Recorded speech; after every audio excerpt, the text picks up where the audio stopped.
کہتے ہیں ہم غیر مقلد ہیں جی، تقلید کی ضرورت ہی نہیں، کیوں امام اعظم ابو حنیفہ کو پوچھتے ہو، ان کی مرضی کیوں کرتے ہو، اپنی مرضی سے فیصلہ کرو۔ تو پھر ان سے ایک سوال پوچھیں، اگر ایسا کوئی بندہ آپ کے سامنے آ جاتا ہے تو اس سے پوچھیں کہ ظاہر صحابہ کے دور میں 2 منزلہ مکان نہیں بنتا تھا، اس دور میں چونکہ کچے مکان ہوتے تھے، اور اس دور میں جو چھت ہوتی تھی وہ آپ نے حدیثوں میں پڑھا ہوگا کہ مسجد نبوی کی بھی جو پہلی چھت تھی وہ کھجور کے پتوں کی تھی، پڑھا ہوا ہے نا؟ تو جب کھجور کے پتوں کی پہلی چھت ہو تو اوپر دوسری منزل بن جائے گی؟ نہیں نا، وہ پہلی چھت ہی اس قابل ہی نہیں ہے کہ اس کے اوپر چلا جائے۔ جب پہلی چھت ہی کھجور کے پتوں کی ہے تو دوسری منزل کہاں سے بنے گی؟ تو صحابہ کے دور میں 2 منزلہ مکان نہیں ہوتا تھا۔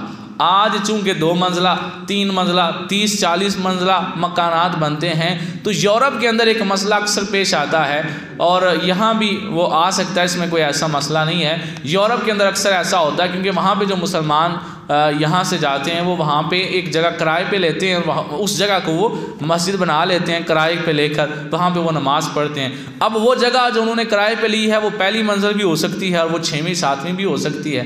اب اگر ایسے بندے سے سوال کیا جائے کہ جناب یہ بتائیں کہ اگر نیچے دکانیں ہیں پہلی منزل پر اور اس کے اوپر ایک ہال ہے، کیا اس ہال کو مسجد بنایا جا سکتا ہے؟ تو وہ کس حدیث سے نکالے گا کہ بنایا جا سکتا ہے؟ بھئی حدیثوں میں ایسا کوئی ذکر ہی نہیں، جب صحابہ کے دور میں 2 منزلہ مکان ہی نہیں تھا، وہ کہاں سے حدیث سے نکالے گا؟ خود کو بے شک وہ کہتا رہے اہل حدیث اور کہتا رہے میں غیر مقلد ہوں، میں کسی امام کی پیروی نہیں کرتا، تو وہ فوراً کہے گا جی بنایا جا سکتا ہے۔ بھئی کس حدیث سے نکالا ہے؟ وہ کہے گا حدیث سے نہیں نکالا، میں نے اپنی عقل سے فیصلہ کیا ہے۔ تو یہی عقل سے فیصلہ جب امام اعظم ابو حنیفہ کرتے ہیں تو پھر تکلیف ہوتی ہے کہ امام اعظم ابو حنیفہ کی پیروی کیوں کرتے ہیں؟ میرے آقا صلی اللہ تعالیٰ علیہ وآلہ وسلم نے حضرت معاذ بن جبل رضی اللہ تعالیٰ عنہ کو یمن کا حاکم بنایا، قاضی بنایا، اور فرمایا جاؤ میں تمہیں آج آخری بار مل رہا ہوں، مجھے نہیں لگتا کہ آج کے بعد تیری اور میری ملاقات ہوگی۔ حضرت معاذ بن جبل رونے لگے، سرکار صلی اللہ تعالیٰ علیہ وآلہ وسلم کو بھی رونا آ گیا، لیکن حدیث میں آتا ہے کہ آپ نے اپنا چہرہ انور واپس پھیر لیا، مدینہ کی طرف منہ کر لیا کہ انہیں پتہ نہ چلے کہ میں رو رہا ہوں اس کی جدائی میں۔ اگر یہ دیکھے گا کہ میرے نبی مجھ سے اتنا پیار کرتے ہیں کہ میرے دور جانے پہ رو رہے ہیں تو وہ کیسے جائے گا، وہ تو قدموں پہ قربان ہو جائے گا۔ حضرت معاذ بن جبل کو رخصت کرتے وقت سرکار نے سوال کیا بتاؤ وہاں فیصلے کیسے کرو گے؟ انہوں نے کہا قرآن سے، اور سرکار نے کہا اگر قرآن سے تمہیں اس مسئلے کا جواب نہ ملا تو کیسے کرو گے؟ کہا پھر حدیث سے۔ کہا اگر حدیث سے بھی نہ پاؤ تو کیسے کرو گے؟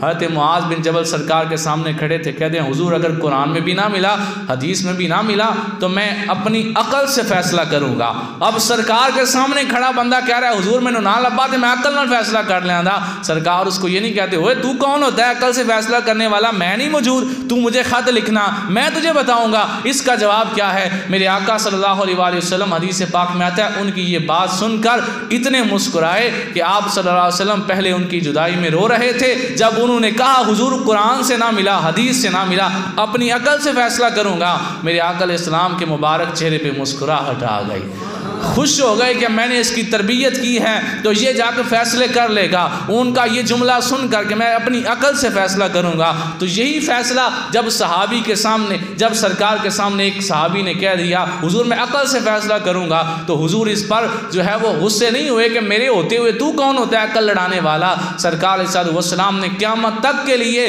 قرآن، حدیث، اجماع امت کے بعد قیاس کا یعنی اپنی عقل سے فیصلہ کرنے کا آرڈر میرے آقا علیہ السلام نے حضرت معاذ بن جبل کو دیتے ہوئے پوری امت کو اس کی اجازت عطا فرما دی ہے کہ اگر قرآن سے نہ ملے، حدیث سے نہ ملے تو پھر عقل سے فیصلہ کرنا۔ یہ سرکار علیہ السلام کی اس حدیث تقریری بن گئی، سرکار علیہ السلام نے یہ اس کی اجازت عطا فرما دی، اور بلکہ چونکہ یہ حدیث سنائی ہے تو اس کا ایک چھوٹا سا حصہ رہ گیا ہے، میں وہ بھی سنا دوں۔ آج بندے کا دل کرتا ہے کاش میں دنیا داری ساری چھوڑوں اور مدینہ پاک میں رہوں، اور یہ تو ایمان کی علامت ہے، اچھی بات ہے، ایسا ہونا چاہیے، مدینے کی تڑپ ہونی چاہیے، یہ ایمان کے پختہ ہونے کی نشانی ہے کہ بندے کا دل کرے کہ کاش میں مدینے میں جا کے مروں۔ سرکار فرماتے ہیں تم میں سے جس سے ہو سکے مدینہ میں مرے، مدینہ میں مرنے کا حکم سرکار علیہ السلام کا ہے کہ کوشش کرو کہ مدینہ میں رہو، وہاں پہ مرو، تو یہ مدینہ پاک سے محبت ہونی چاہیے۔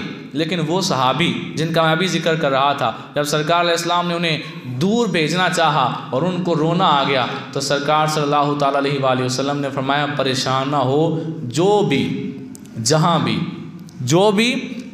بھی میرا امتی ہو وہ اگر تقوی والا ہے تو وہ میرے بالکل قریب ہے، وہ مجھ سے دور نہیں ہے۔ اب اس میں سرکار نے یہ نہیں فرمایا اے معاذ یہ صرف تیرے لیے ہے، اگر تو وہاں جا کے تقوی سے زندگی گزارے، پرہیزگار رہے گا، نیک رہے گا، تو تو میرے قریب ہے۔ نہیں، فرمایا جو بھی ہو، جہاں بھی ہو، وہ دنیا کے کسی کونے میں رہنے والا ہو، وہ کسی چھوٹے سے شہر میں رہنے والا ہے یا کسی بہت بڑی جائیداد کا، کسی بہت بڑے ملک کا حاکم ہے، وہ کسی ایک عام سی جگہ پہ رہنے والا، اسے کوئی نہیں جانتا، لیکن اگر وہ پرہیزگار ہے، میرے آقا فرماتے ہیں وہ مجھ سے دور نہیں، میرے بالکل قریب ہے۔ تو اگر آج دل کرتا ہے کہ میں مدینے میں جا کے رہوں، میں حضور کے قرب میں رہوں، تو مقصد تو ہے نا حضور کا قرب حاصل کرنا، ورنہ مدینہ کیسے بنا تھا؟ اس کو تو یثرب کہا جاتا تھا۔